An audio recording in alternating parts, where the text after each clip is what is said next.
오늘 봉독하신 말씀으로 삶의 만족이냐 행복이냐 삶의 만족이냐는 제목으로 하나님 말씀 증거하도록 하겠습니다. 지난주에 가장 대서특필된 뉴스 중에서 200만 불 수익 올리는 회사 사장님인데 19살에 회사를 만들었어요.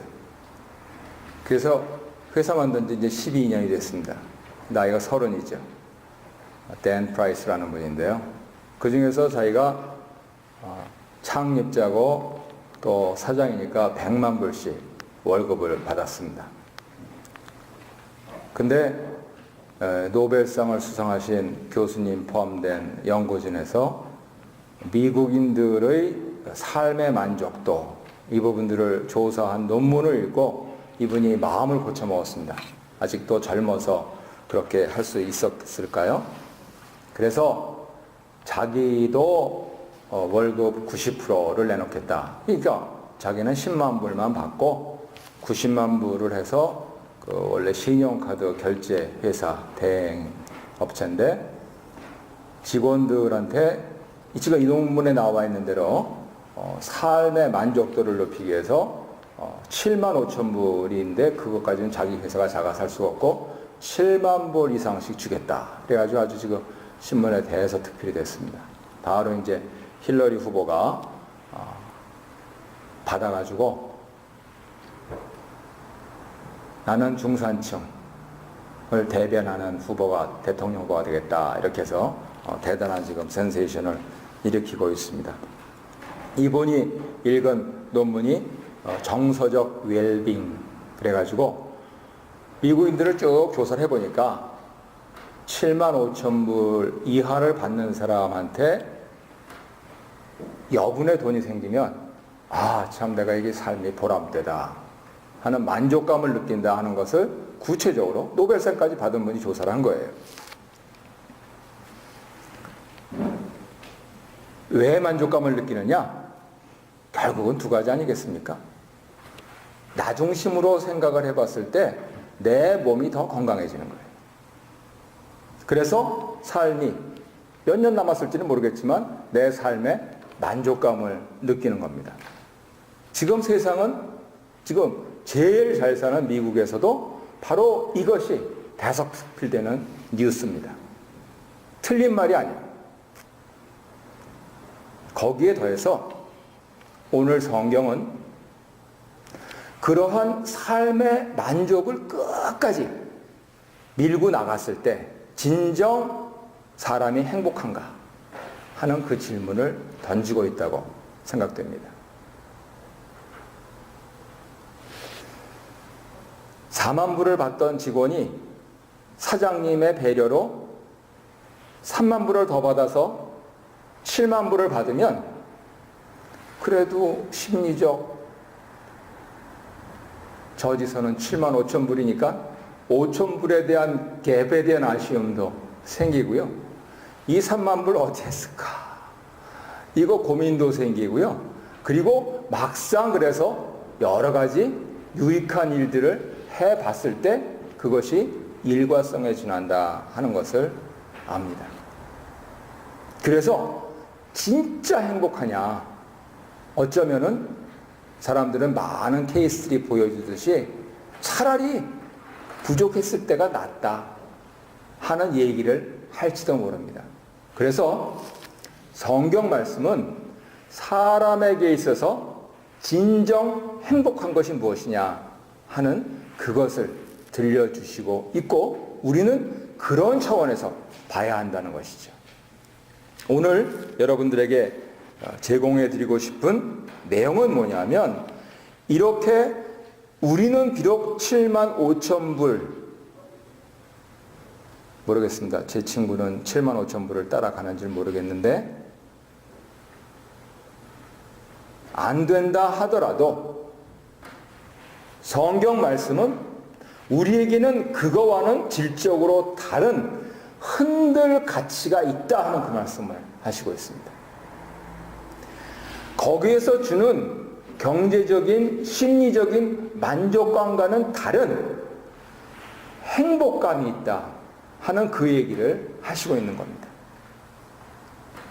여기에서 그렇게 적게 받던 사람이 더 웃돈, 여윳돈이 생겼을 때 나중심으로 내 몸의 건강을 위해서 생각하는 것과는 다른 차원에서, 질적으로 다른 차원에서 그리스도 중심으로, 그리고 어차피 어떻게 살던 누구나 한 번은 가는데 그 가는 삶에 있어서 그 몸이 영원토록 죽지 않는 몸의 부활이라는 것이 있다 하는 그거를 성경이 말씀을 하시고 있는 겁니다.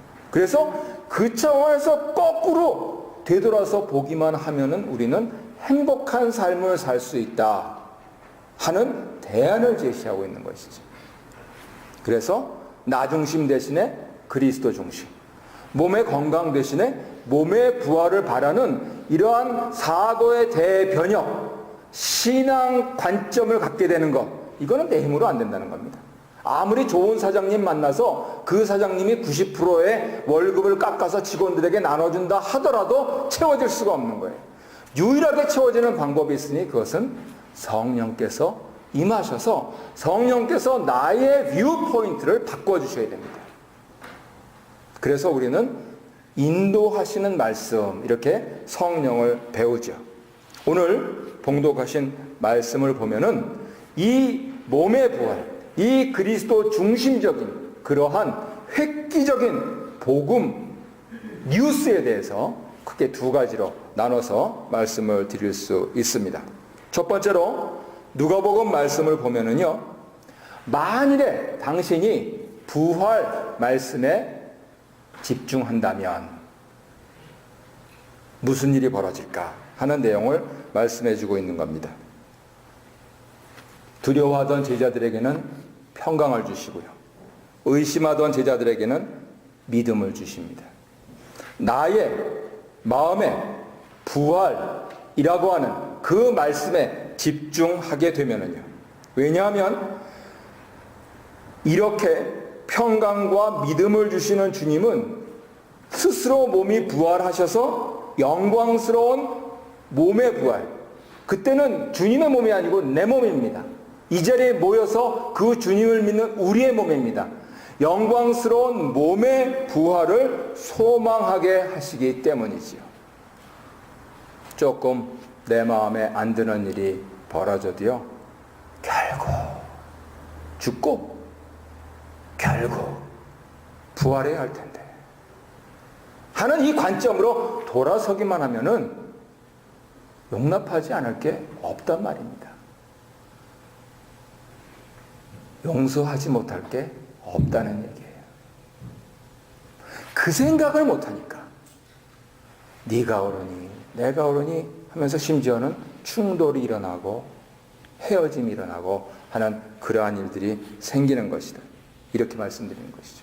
이처럼 부활신앙은 심지어는 우리가 어떻게 살았든지, 심지어는 과거의 실패에도 얽매이지 않고 현재 조금 더 라고 하는 이 소비자적인 행태, 백화점 쇼핑하듯이 하는 이러한 행태, 이거를 내려놓고 앞에 무슨 일이 벌어질까, 내가 이만큼 모아놓지 않으면 큰일인데, 미래에 대한 그러한 두려움까지도 떨쳐버리는 챌린지를 해주시는 것이죠.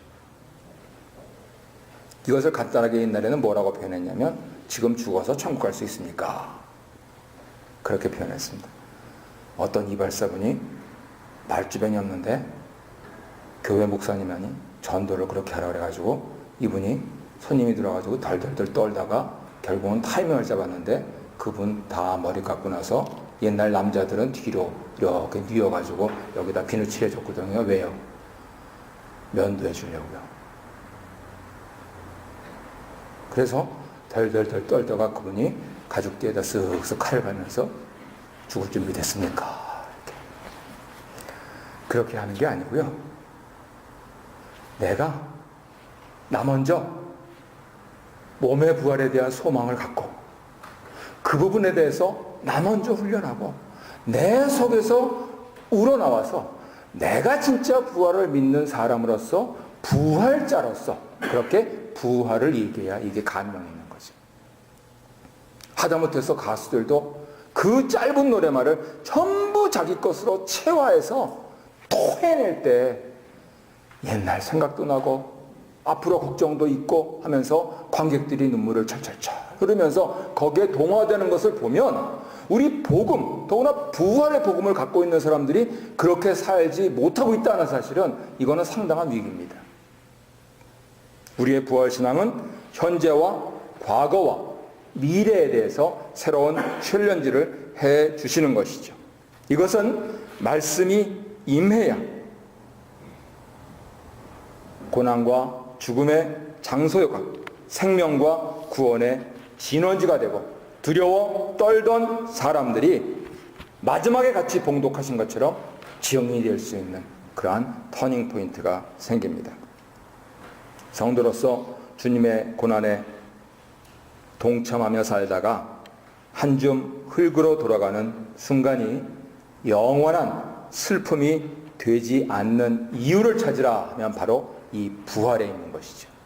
우리 모두 그 때가 올 것이지만은 그 때가 끝이 아니고 나는 이제 부모님께 물려받은 이 육신으로는 볼 수가 없으나 우리 하나님께서 여기에 둘러선 증인들이 다 고백하듯이 다시 그날이 오면은 이 몸을 일으켜 세우실 것이다. 부활시키실 것이다 하는 그 소망 때문에 우리는 눈에서는 눈물이 나는데 마음속에는 소망을 품고 살아간다는 것이죠. 메시아의 순환과 부활이 하나님께서 구약시대부터 예언해 오셨던 그것을 성취시키기 위해서 꼭 일어나야 했듯이 이제 2000년이 지나서 21세기에 예수의 증인들로서 오늘 이 말씀을 받는 우리들은 반드시 부활에 대한 깨달음을 얻고 주님의 부활을 확신하고 우리 마음속에서 마음의 문을 열고 오늘도 부활자로 우리에게 말씀을 주시는 이 성경 말씀을 깨달아 알아야겠습니다. 그래서 남에 대해서 많이 얘기하기보다는 자기의 얘기를 할 수 있도록 신문 보고 인터넷 보고 풍문으로 듣고 하는 것보다도 내가 이 말씀에서 말씀이 내게 부딪혀서 내가 어떻게 날마다 변화받으면서 구원받아가는 그것을 나눌 수 있도록 하는 것, 그것이 성도의 삶이 될 것이고요. 성경을 제대로 깨닫는 길이 될 것입니다. 바라기는 이 부활신앙에 정념하셔서 날마다 말씀 묵상을 집중하시고 그리고 배우시고 나누시고 5월달에 가정의 달에 교회에서 많은 말씀잔치 또 준비하고 있지 않습니까? 그것을 통해서 이 회유하고 위협하는 세상에서 흔들리지 않고 주님의 십자가와 부활을 증거하시는 증인들로 연습하시기를 간절히 바랍니다. 두 번째는 만일에 그리스도, 특히 성육신하신 그리스도께 집중한다면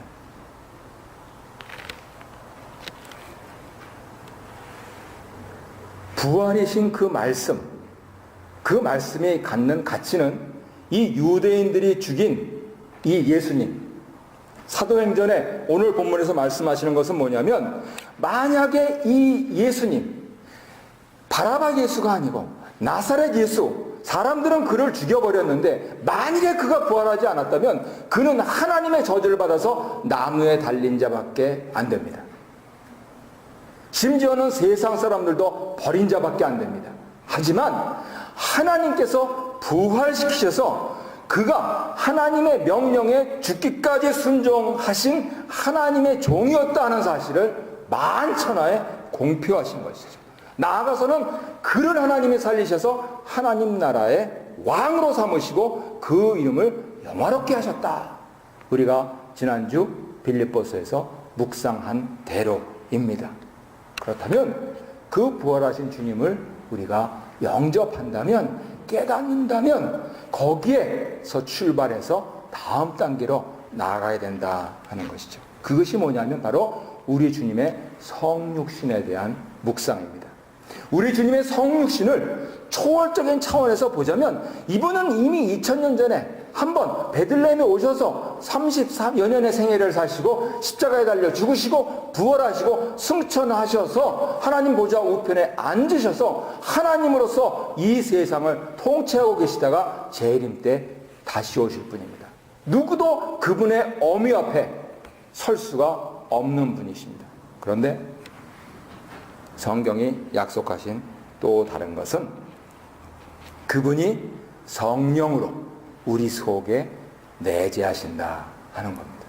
우리가 많은 신앙서적을 통해서 작은 예수님들, 지금 이 순간에도 세계 각지에 흩어져서 선교하시고 또 구제하시고 하시면서 예수님의 사랑을 전하고 그렇게 천천히 성화된 성자로서의 삶을 사시다가 이름 없이 빛 없이 가시는 분들, 50년 전에, 100년 전에, 300년 전에, 500년 전에, 아니 1000년, 2000년 전에 사시던 분들을 우리가 다시 기억하는 것은 그분들 속에 사셨던 그 예수님께서 오늘 여기서 now and here 내 안에 사시기를 소망하고 있기 때문입니다.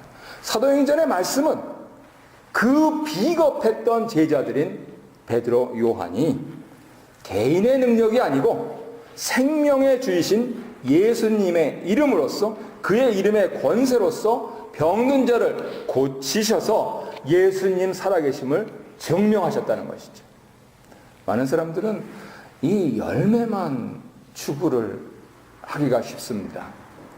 그래서 병이 낫기를 원하고 잡을 구하기를 원하고 우리 자녀가 좋은 대학에 가기를 원합니다. 하지만 분명히 아셔야 될 것은 거기에 이르기까지 베드로와 요한이 어떠한 삶을 살아왔는가, 그 내재하시는 작은 예수님으로 나를 드러나게 하시는 그 일이 있기까지 얼마나 지난한 중간 과정이 있는가, 그리고 얼마나 수많은 중간 평가가 있는가, 얼마나 많은 준비를 해야 하는가 하는 이 점은 생략하시더라는 것이죠. 분명한 것은 종들은 그저 사용받음에 감사드리고 그리고 이도저도 모르시겠으면 그저 예수님 이름 높이는데 집중하시는 것이 좋습니다. 그러면 어쩌면 사이드 이펙트라도 있을지 모르겠습니다. 하지만 바라기는 부활신앙으로 말씀 묵상하시는 우리들은 그 지고한 훈련의 과정, 이 자리에 여러 장로님들 앉아 계시지만은 저분들이 그 장로님이 되기까지 이 교회에서 저 교회에서 아니 평생을 갈고 닦고 훈련하고 눈물 뿌려 기도하고 자기 주머니 털고 하면서 살아왔던 그 일생, 최소한 그것만이라도 배우려고 한다면 우리 모두 다 저마다 작은 예수님을 우리 마음속에 모실 수가 있을 것입니다.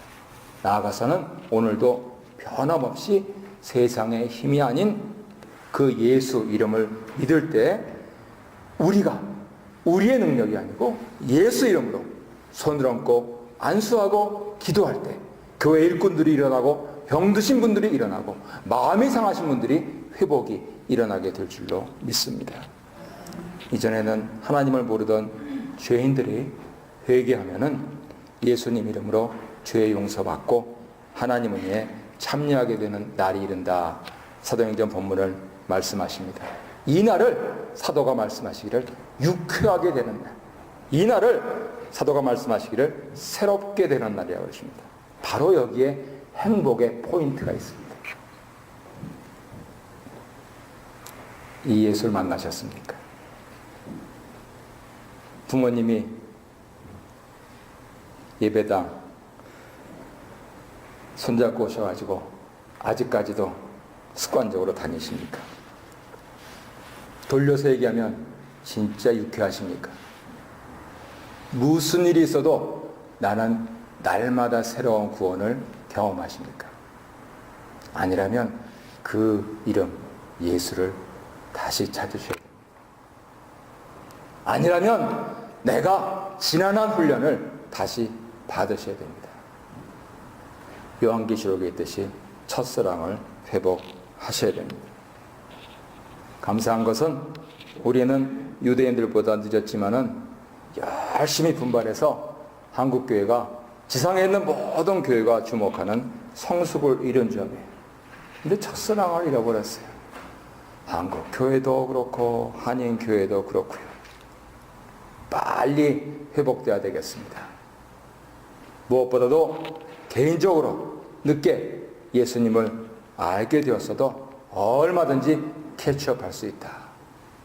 장로, 그 자리가 아니고 내가 하나님께서 주목하시는 인물이 되겠다 하는 거룩한 소망을 갖는 것이 우리에게는 필요한 것이죠.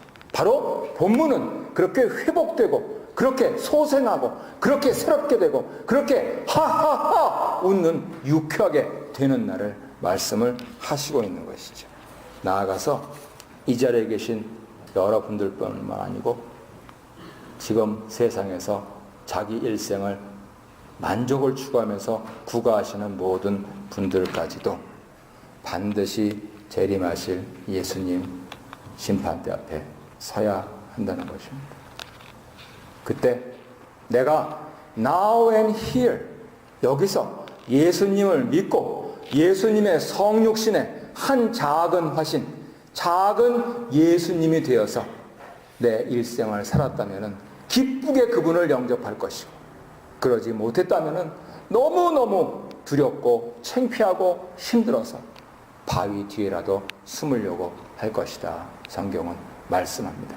오늘 말씀을 들으신 성도님들께서 과연 내 인생의 행복의 초점이 어디 있는가 하는 이 점 깊이 상고하시면서 무엇보다도 부활신앙으로 예수님의 성육신으로 내 이웃들에게 살아계신 하나님 아버지 앞에서 작은 예수로 최선을 다해 살아드리겠다. 그렇게 결심하시고 돌아가 사신다면 이 시간을 허비하시는 것이 아니고 오히려 이 시간을 통해서 새롭게 되고 유쾌하게 되는 그러한 주간을 맞게 되실 줄로 믿습니다.